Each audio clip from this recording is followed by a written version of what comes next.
नमस्कार विद्यार्थी मित्रांनो, माझे नाव Shrimati Suvarna Pandharnath Dhamane, MA SET, KTHM college Nashik, राज्यशास्त्र विभाग. विद्यार्थ्यांनो, आज आपण राजकीय समाजशास्त्र या विषयातील राजकीय सहभाग आणि लोकमत या प्रकरणाचा अभ्यास करत आहोत. त्यामध्ये आपण पुढील मुद्द्यांचा आढावा घेणार आहोत. आज आपण राजकीय सहभागाचे महत्त्व किंवा फायदे बघणार आहोत. आतापर्यंत आपण राजकीय सहभाग म्हणजे काय, त्यानंतर मिलब्रॅग, लिपसेट, रश आणि ॲल्थॉफ यांच्या काही आकृत्यांच्या माध्यमातून राजकीय सहभागांच्या पातळ्या कशा असतात, याशिवाय राजकीय सहभागापासून दूर राहण्याची कारणं काय आहेत ती सुद्धा आपण बघितलेली आहेत. आता राजकीय सहभाग हा का महत्त्वाचा आहे हे आपण जाणून घेणार आहोत. तर पहिलं महत्त्व यामध्ये आहे की राजकीय सहभागामुळे राजकीय व्यवस्थेला गतिशीलता मिळते. राजकीय व्यवस्थेची गतिशीलता टिकून राहण्यासाठी राजकीय सहभाग महत्त्वाचा मानला जातो. कारण लोकांनी सतत जर राजकारणात सहभाग घेतला तर राजकीय प्रक्रिया प्रवाही बनते, नाहीतर ती स्थितीवादी होऊन जाईल किंवा ती स्थिर स्वरूपाची निर्माण होऊ शकते. लोकांचा जसजसा सहभाग वाढतो त्यामुळे या राजकीय व्यवस्थेतल्या ज्या काही विविध संरचना आहेत किंवा यंत्रणा आहेत त्या योग्य पद्धतीने कार्य करतात आणि एक प्रकारे त्यांना एक जाणीव राहते की लोकांच्या आपल्याकडनं अपेक्षा आहे, लोकांचं आपल्यावर लक्ष आहे आणि मग ते जबाबदारीने काम करतात. याशिवाय राजकीय व्यवस्थेतील वेगवेगळ्या पदांवर नवनवीन व्यक्तींची भरती होते. त्यामुळे जो काही साचलेपणा आहे, जो स्थिरतापणा आहे तो त्या माध्यमातून नष्ट होतो आणि यामुळेच राजकीय सहभाग हा सर्व प्रकारच्या राजकीय व्यवस्थांसाठी महत्त्वाचा ठरतो. त्यानंतर राजकीय सहभागाचं जर प्रमाण वाढलं तर त्याच्यामध्ये राजकीय व्यवस्थेला एक प्रकारे अधिमान्यता आहे हे त्या माध्यमातून लक्षात येतं. कारण जेव्हा लोक मोठ्या संख्येने राजकीय व्यवहारामध्ये सहभाग घेतात तेव्हा त्यांचा राजकीय व्यवस्थेला पाठिंबा असतो. म्हणजे राजकीय सहभागाचं प्रमाण कमी होणं हे राजकीय व्यवस्थेच्या अधिमान्यतेतील घट दर्शवताना दिसतं. सर्वच राजकीय व्यवस्था या राजकीय अधिमान्यता प्राप्त करण्यासाठीच कुठेतरी राजकीय सहभागाचं प्रमाण वाढावं यासाठी प्रयत्नशील असतात. त्यानंतर राजकीय सहभागाच्या माध्यमातून जनता जी आहे ती राज्यकर्त्यांवर नियंत्रण प्रस्थापित करू शकते. राजकीय सहभागामुळे राजकीय निर्णय प्रक्रियेमध्ये नागरिकांचा सहभाग वाढतो. त्यांचं धोरणकर्त्यांवर त्यांनी निर्माण केलेल्या धोरणांवर ते लक्ष देऊ शकतात. जर राज्यकर्ते भ्रष्ट मार्गाचा अवलंब करत असतील तर लोक त्यांचा राजकीय पाठिंबा काढून घेतील आणि मग या माध्यमातून निवडणुकींचा आधार ते घेतात, ज्या माध्यमातून लोक त्यांच्यासाठी सुयोग्य अशा राज्यकर्त्याची निवड करत असतात. म्हणजे राजकीय सहभागाचं प्रमाण जास्त असेल तर राज्यकर्ते देखील काळजीपूर्वक स्वतःची जबाबदारी पार पाडत असतात. त्यानंतर राजकीय सहभाग वाढायचा असेल किंवा त्याचं महत्त्व जे असेल तर ते लोकशाही राजकीय व्यवस्थेच्या दृष्टीने जास्त विशेष मानलं जातं. कारण लोकशाहीमध्ये तिला मिळणाऱ्या हक्कामुळे किंवा स्वातंत्र्यामुळे व्यक्ती स्वतःचे राजकीय हक्क चांगल्या पद्धतीने वापरू शकते किंवा तिला जे वातावरण हवं असतं ते तिला लोकशाही व्यवस्थेमध्ये प्राप्त होत असतं. म्हणजे लोकशाहीमध्ये जनता जी आहे ती स्वतःच्या राजकीय हक्काचा वापर करून राजकीय प्रक्रियेमध्ये सहभागी होत असते आणि त्यामुळेच त्यांना जी काही समान संधी मिळत असते त्याचा फायदा त्यांना होत असतो. म्हणजे वाढता राजकीय सहभाग हे आधुनिक लोकशाहीचं लक्षण मानलं जातं. त्यानंतर राजकीय जीवनामध्ये सुसंवादित्व असेल. राजकीय जीवनात सुसंवादित्व प्रस्थापित होण्याच्या दृष्टीने देखील राजकीय सहभागास महत्त्व आहे. कारण राजकीय व्यवस्थेत राजकीय सहभागाच्या संधी लोकांना उपलब्ध झाल्या नाहीत तर संप, मोर्चा, हरताळ, बंद अशा मार्गाने ते आपला असंतोष व्यक्त करतात. मग बऱ्याच वेळेस लोकांचा असंतोष वाढून राजकीय क्रांती घडून येते. त्यामुळे सुद्धा राजकीय व्यवस्थेमध्ये रचनात्मक मार्गाने परिवर्तन घडून येण्यासाठी या राजकीय सहभागाच्या संधी ज्या आहेत त्या लोकांना उपलब्ध करून देणं आवश्यक असतं. नंतर 6वं महत्त्व आपल्याला त्याच्यात लक्षात येईल की राजकीय विकासाला चालना मिळते राजकीय सहभागाच्या माध्यमातून. कारण राजकीय सहभाग जे आहे हे राजकीय विकासाचं लक्षण मानलं जातं. राजकीय सहभाग वाढला तर राजकीय व्यवस्थेतल्या ज्या संरचना आहेत त्या सुद्धा स्वतःमध्ये बदल घडवून आणतात, स्वतःमध्ये विकास घडवून आणतात. बदलत्या काळानुसार लोकांच्या ज्या काही इच्छा, अपेक्षा, मागण्या बदलतात त्यावर त्या लक्ष केंद्रित करतात. म्हणजे बघा, आपली घटना जी आहे, आपली घटना ही काही परिदृढ नाहीये, उलट लवचिक आहे आणि बदलत्या स्थितीनुसार आपल्याला घटना दुरुस्ती करता येते. मग हा घटना दुरुस्ती करण्याचा एक उद्देशच काय आहे, तर त्याच्यामध्ये डेव्हलपमेंट करून आणणं, म्हणजे ती स्थिर न ठेवता तिला गतिशीलता प्राप्त करून देणं, ज्याच्या माध्यमातून बदलत्या सामाजिक स्थितीनुसार, बदलत्या लोकांच्या गरजेनुसार कायदे नियम तयार करता यावे, हीच अपेक्षा त्या माध्यमातून आहे. आणि पण मग याच्यामध्ये बघा, राजकीय सहभागाचं नुसतं प्रमाण वाढणं सुद्धा मग त्यामध्ये पुरेसं वाटत नाही. कारण बऱ्याचदा काय होतं की आणखीन इतर घटक जे आहेत ते सुद्धा त्याच्यामध्ये महत्वपूर्ण भूमिका निभावत असतात. त्यामुळे वाढत्या राजकीय सहभागास सामावून घेणाऱ्या संस्थांची देखील मग त्याच्यामध्ये निर्मिती होणं गरजेचं आहे. म्हणजे राजकीय व्यवस्थेचा विकास जो आहे तो योग्य दिशेने घडून येण्याच्या दृष्टीने राजकीय सहभाग महत्वाचा आहे. शेवटचं महत्वाच्या मध्ये आपल्याला बघता येईल की राजकीय व्यवस्थेचं स्थैर्य. सरकारने लोकमताची योग्य प्रकारे दखल घेतली तर जनता समाधानी राहते. मग ती राजकीय व्यवस्थेला विरोध करत नाही, राजकीय व्यवस्थेला त्यामुळे स्थैर्य प्राप्त होते. म्हणजे जनतेच्या राजकीय सहभागाच्या प्रमाणावरून त्या जनमताची दिशा काय आहे, त्यांच्या इच्छा अपेक्षा काय आहेत आणि त्यांचं स्वरूप काय आहे हे लक्षात येतं. आणि त्याला अनुसरूनच मग राज्यकर्ते जनमतांशी कसं सुसंगत राहता येईल त्या दृष्टीने ते त्यांचे धोरणं जी आहेत ती राबवत असतात. आणि त्या माध्यमातून राजकीय सहभागाच्या संधी उपलब्ध करून देणं, राजकीय धोरणांना जनतेची सहमती प्राप्त करून घेणं शक्य होतं. म्हणूनच राजकीय सहभाग या दृष्टीने महत्वाचा मानला जातो. आता आपण बघूया की राजकीय सहभागामध्ये दबाव गटांची काय भूमिका असते.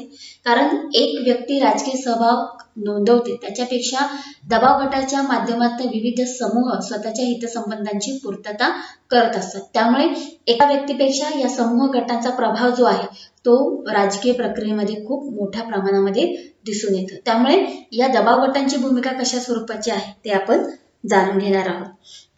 आता त्यांची भूमिका आपण पुढील मुद्द्यांच्या आधारे समजून घेणार आहोत. पहिली भूमिका समजून घेताना बघा की दबाव गटांच्या माध्यमातून मागण्यांचं प्रकटीकरण होत असतं. दबाव गट जे आहेत ते आपल्या मागण्या, इच्छा शासनापर्यंत पोहोचवण्याचं कार्य करतात. हितसंबंधी गट जेव्हा आपल्या हितसंबंधांचं किंवा मागण्यांचं प्रकटीकरण करतात तर त्याचं रूपांतर दबाव गटात होतं. दबाव गट विविध माध्यमांचा आणि मार्गांचा स्वीकार करून सरकारचं लक्ष जे आहे ते वेधून घेत असतात. जेवढ्या जास्त प्रमाणामध्ये मागण्यांचं प्रकटीकरण होईल तेवढ्याच प्रमाणात शासनावर जास्त प्रभाव जो आहे तो पडत असतो आणि मग शासनास त्या मागण्यांची पूर्तता करणं भाग पडतं. दबाव गटाची भूमिकांसाठी दुसरा मुद्दा असा येणार की विशिष्ट धोरण, कार्यक्रम यांचा पाठपुरावा करणं. दबाव गट जे आहे ते एखाद्या विशिष्ट धोरणाचा किंवा दृष्टिकोनाचा स्वीकार करून त्यांचा पाठपुरावा करतात. त्यामुळे ते धोरण प्रभावी बनतं. एखाद्या व्यक्तीने मांडलेली कल्पना किंवा धोरण फारसं प्रभावी ठरत नाही, मात्र समान हितसंबंध असलेल्या लोकांची एखादी कल्पना किंवा धोरण फारसे प्रभावी ठरत नाही. परंतु समान हितसंबंध असलेल्या लोकांनी एखादी कल्पना किंवा धोरण प्रभावीपणे मांडले तर त्याचा शासनावर विलक्षण असा प्रभाव पडत असतो. त्यानंतर शासकीय कार्यास प्रभावित करण्याचं सुद्धा दबाव गट जे आहे ते काम करत असतात. आपल्या मागण्या मंजूर होण्यासाठी दबाव गट जे आहे ते शासनावर दबाव आणतात. कायदे मंडळातील सदस्य, मंत्री, वरिष्ठ शासकीय अधिकारी यांना मागण्यांचं महत्त्व पटवून देण्याचं कार्य जे आहे ते दबाव गटांकडून केले जाते. तसेच जनतेला त्या मागण्यांचं स्वरूप समजावून दिले असता लोकमतांचा सुद्धा पाठिंबा मिळवून शासनावर प्रभाव पाडता येतो. याशिवाय बघा, दबाव गट जे आहे ते शासनाला प्रभावित करण्यासाठी प्रसार मोहीम चालू ठेवतात. म्हणजे ते विविध पत्रक असतील, वृत्तपत्रे, लेख आहेत, भाषणं आहेत, सभा संमेलन आहे, अशा प्रचार माध्यमांचा वापर करून समाजातलं लोकमत जे आहे ते स्वतःसाठी अनुकूल करून घेतात, ज्याच्या माध्यमातून लोकांचा पाठिंबाही मिळेल आणि शासनावर एक प्रकारे दबावही निर्माण राहील. म्हणजे स्वतःच्या हितसंबंधांना प्राप्त करण्यासाठी किंवा मिळालेल्या हितसंबंधांमध्ये स्थिरता ठेवण्यासाठी त्यांची प्रचार मोहीम जी आहे ती चालू असते. म्हणजे ते त्यांना सुरू ठेवावी लागते. यानंतर दबाव गट जे आहेत ते कायदे मंडळातील सदस्यांबरोबर चर्चा करून त्यांना मागण्यांचं महत्त्व पटवून देतात, त्यांची आवश्यकता, त्याची गरज पटवून देतात किंवा त्या माध्यमातून त्यांचे हितसंबंध जे आहेत ते किती पूर्ण होणं किती गरजेचं आहे हे एक प्रकारे त्यांना समजावून दिल्यानंतर त्यांच्याकडून अनुकूल आणि आवश्यक असे कायदे जे आहेत ते पास करून घेऊ शकतात. यालाच आपण काय म्हणतो की एक प्रकारे लॉबी प्रक्रिया म्हणतो, जिथे समूहाच्या माध्यमातून किंवा गटाच्या माध्यमातून त्यांच्यावर प्रभाव निर्माण करणं. आधुनिक काळामध्ये लॉबी प्रक्रियेचं जे काही महत्त्व वाढतं आहे ते महत्त्व प्रतिपादन करताना डॉक्टर फायनर असे म्हणतात की कायदे मंडळाचं तिसरं गृह काय आहे तर दबावगट. म्हणजे इतकं महत्त्व तिथे प्राप्त होते. म्हणजे कायदे मंडळामध्ये जनतेच्या अपेक्षांची पूर्तता केली जाते, मात्र त्याची प्रथमतः जाणीव करून कोणी करून देत असेल तर ती दबावगटांच्या माध्यमातून होते, जे सातत्याने शासनावर प्रभाव पाडतात आणि सातत्याने शासनाला स्वतःच्या अपेक्षांची स्वतःच्या इच्छेची जाणीव निर्माण करून देत असतात. त्याच्यानंतर राजकीय पक्षांचं सहकार्य घेणं ही सुद्धा भूमिका दबावगटांच्या दृष्टिकोनातून महत्वपूर्ण आहे. आता दबावगट म्हणजे काय तर जिथे आपल्या हितसंबंधाचं आविष्कारण होत आहे, आपले हितसंबंध पूर्ण होत आहेत. पण सत्तारूढ पक्ष जो आहे त्यांनी जर आपल्या मागण्यांचा विचार केला, निर्णय घेतले तर दबावगटांचे हितसंबंध साध्य होणार आहेत. मग असे दबावगट काय करतात की त्यांना अनुकूल असणाऱ्या राजकीय पक्षाला निवडणुकीमध्ये सहाय्य करतात, ज्याच्या माध्यमातून ते सत्तेत येतील. म्हणजे जर सत्तारूढ पक्ष हा दबावगटांचे प्रश्न सोडवू शकत असेल तर दबावगट त्यांना पूर्णतः सपोर्ट करतात.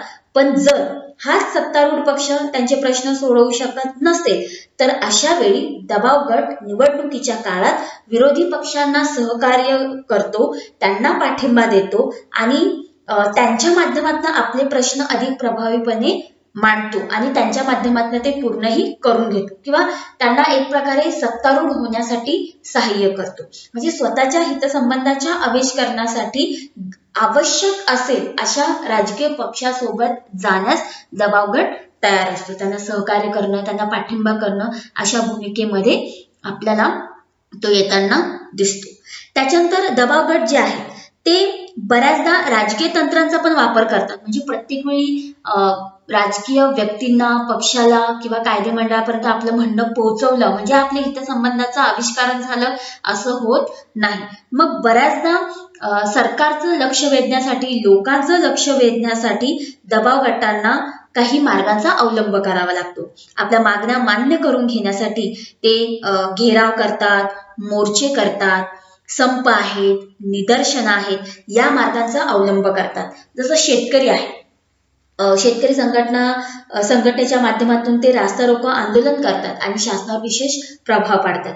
आता सध्याच बघा की दिल्लीमध्ये जेवढे पण शेतकरी आहेत ते एक प्रकारे मोर्चा घेऊन गेलेले आहेत आणि एक प्रकारे शासनाच्या माध्यमातून जो कृषी कायदा निर्माण केला गेलेला आहे तर त्याला त्यांचा विरोध आहे आणि ते म्हणतात की तो कायदा जो आहे तो रद्द केला जावा.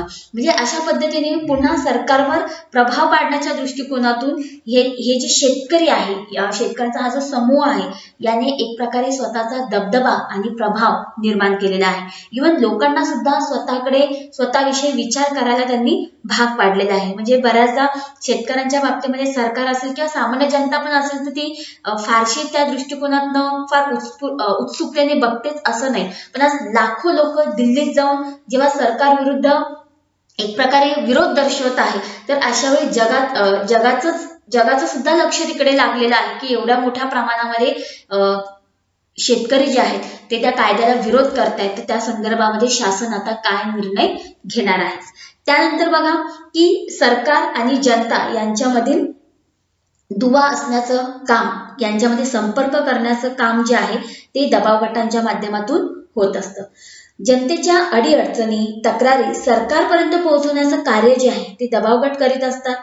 तसेच समाजातील जे अल्पसंख्याक जमाती आहेत, कमकुवत गट आहेत, त्यांच्या हितसंबंधांचं संरक्षण करण्याचं कार्य सुद्धा दबावगटांकडून होत असतं. म्हणजे एक प्रकारे फक्त स्वतःच्या समूहाशी निगडीत त्यांची भूमिका असते तर अशातला भाग नाहीये. उलट सामान्य जनतेच्या दृष्टिकोनातून सुद्धा दबावगट हे कामं करताना आपल्याला दिसतात.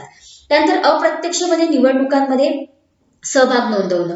दबाव गट राजकीय सत्ता प्राप्तीसाठी तयार झाले नसतात, परंतु त्यांना आपली उद्दिष्ट साध्य करून घेण्यासाठी राजकीय पक्षांना पाठिंबा आणि सहकार्य जे आहे ते करावं लागतं. त्याच्या माध्यमातून अर्थातच निवडणुकीमध्ये ते स्वतःच्या हितसंबंधांचं संरक्षण करण्याचं कार्य जे आहे ते ज्या पक्षाच्या माध्यमातून होईल किंवा ज्या उमेदवाराच्या माध्यमातून होईल त्याला पाठिंबा देणं आणि त्याला निवडणुकीमध्ये यश मिळवण्यासाठी एक प्रकारे मदत करणं.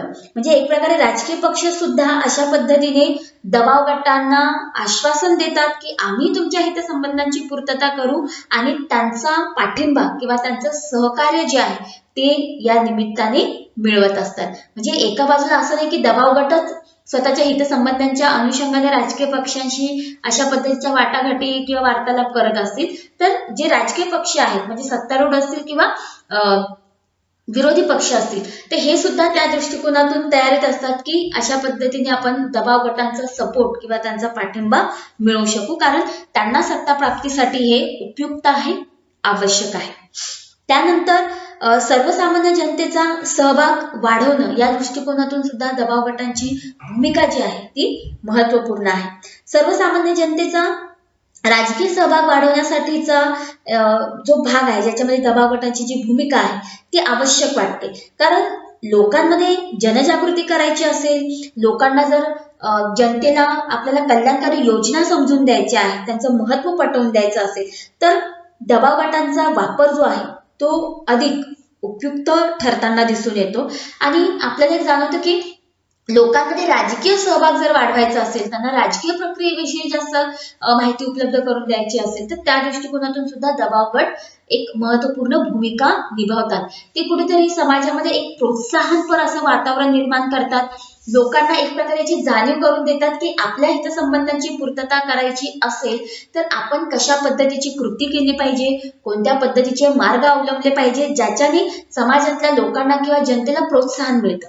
म्हणजे मग अशा वेळी बऱ्याचदा स्वतःचे हितसंबंध साध्य करण्यासाठी सुद्धा लोक दबाव गटाच्या भूमिकेमध्ये येऊ शकतात. म्हणजे त्यांना प्रेरणा मिळते आणि त्या माध्यमातून त्यांचा राजकीय सहभाग सुद्धा वाढत जातो. याच्यानंतर शेवटचं जी दबाव गटाची जी भूमिका आहे ती आपण बघणार आहोत की आर्थिक सत्ता मिळवणे. आता जसं आपण बघूया महाराष्ट्रातील कामगार संघ आहेत, व्यापारी संघटना आहेत, त्याच्यानंतर विद्यार्थी संघटना आहेत, कर्मचारी संघटना आहेत, शेतकरी संघटना आहेत. या आकाराने मोठ्या आहेत, त्यांच्याकडे मोठ्या प्रमाणावर साधन सामुग्री पण आहे. आणि एक जर तुम्ही कधी नोटीस केलं असेल तर ह्या संघटना ज्या आहेत या कुठेतरी राजकीय पक्षांच्या सावलीखाली वावरणाऱ्या सुद्धा आहेत की त्यांचे करते धरते किंवा त्यांच्यावर प्रभाव निर्माण करणारे राजकीय पक्ष देखील यामध्ये आहेत. पण तरी या दबाव गटांचं एक स्वतःचं असं एक अस्तित्व आहे किंवा स्वतःचा एक प्रभाव आहे समाजामध्ये. मग हे हितसंबंधी गट आर्थिकदृष्ट्या जेवढे जास्त संपन्न असतात तेवढाच मोठ्या प्रमाणामध्ये ते शासनावर प्रभाव पाडू शकतात. मग दबाव गट जे आहे ते काय करतात तर आर्थिक सत्ता काबीज करण्याचा प्रयत्न करतात. मग दबाव गट राजकीय पक्षांना काही प्रमाणात साधन संपत्ती पुरवण्याचा प्रयत्न करतात. आपण आज बघतो की मोठे मोठे भांडवलदार आहेत, उद्योगधंदे असणारे ज्या लॉबीज आहेत ह्या एक प्रकारे इलेक्शनच्या कालखंडामध्ये राजकीय पक्षांना निधी पुरवतात, ज्याच्या माध्यमातून त्यांना अनुकूल असं राजकीय पक्ष जो आहे तो सत्तेत आला पाहिजे. म्हणजे आर्थिक दृष्टिकोनातून त्या राजकीय पक्षाला पाठिंबा देणं, त्यांना सत्तेत आणणं आणि मग त्यांच्या माध्यमातून स्वतःला अनुकूल अशी नियम, कायदे किंवा स्वतःच्या हितसंबंधाची पूर्तता करून घेणं, अशा पद्धतीने दबाव गटांची भूमिका जी आहे ती आपल्याला बघायला मिळते. म्हणजे जेणेकरून हे राजकीय पक्ष त्यांच्या मागण्यांचं संवर्धन करतील आणि त्या मागण्या पूर्ण देखील त्या निमित्ताने होणार आहेत. तर अशा प्रकारे दबाव गट जो आहे तो राजकीय प्रक्रियेवर प्रभाव टाकत असतो आणि मग हे प्रभाव टाकताना व्यवस्थेतील लोकांना सुद्धा तो प्रेरणा देतो, प्रोत्साहन देतो आणि राजकीय सहभागाच्या दृष्टीने त्यांना उद्युक्त करतो, ज्याच्या माध्यमातून सर्वसामान्य जनता सुद्धा राजकीय सहभागाकडे आकर्षित होते आणि तिलाही एक जाणवतं की स्वतःच्या हितसंबंधांची जर पूर्तता करायची असेल तर अशा पद्धतीच्या कृती आपणही करू शकतो. दबाव गटांद्वारे राजकीय सहभाग जो काही निर्माण होतो किंवा जो काही साकार केला जातो तो अनौपचारिक स्वरूपाचा आहे. म्हणजे दबाव गटांना राजकीय सत्ता प्राप्त करायची नसते किंवा त्यांना राजकारणामध्ये जाऊन खूप काही भूमिका वठवायची असते, अशातला भाग नाही. ते राजकारणाच्या जवळ आहे पण राजकारणात नाहीये. राजकारणाच्या जवळ असण्याचा उद्देश फक्त एवढाच की त्यांना त्यांच्या हितसंबंधांची पूर्तता करायची आहे. म्हणजे राजकारणामध्ये समाविष्ट न होता किंवा राजकारणापासून स्वतःची एक थोडासा एक दुरावा ठेवून ते स्वतःच्या हितसंबंधांना महत्व देतात आणि या अनौपचारिक भूमिकेतून सुद्धा ते राजकीय व्यवस्थेला आणि राजकीय प्रक्रियेला प्रभावित करतात. आणि त्यामुळे राजकीय सहभागाच्या दृष्टिकोनातून दबाव गटांची भूमिका जी आहे ती महत्वाची मानली जाते. धन्यवाद.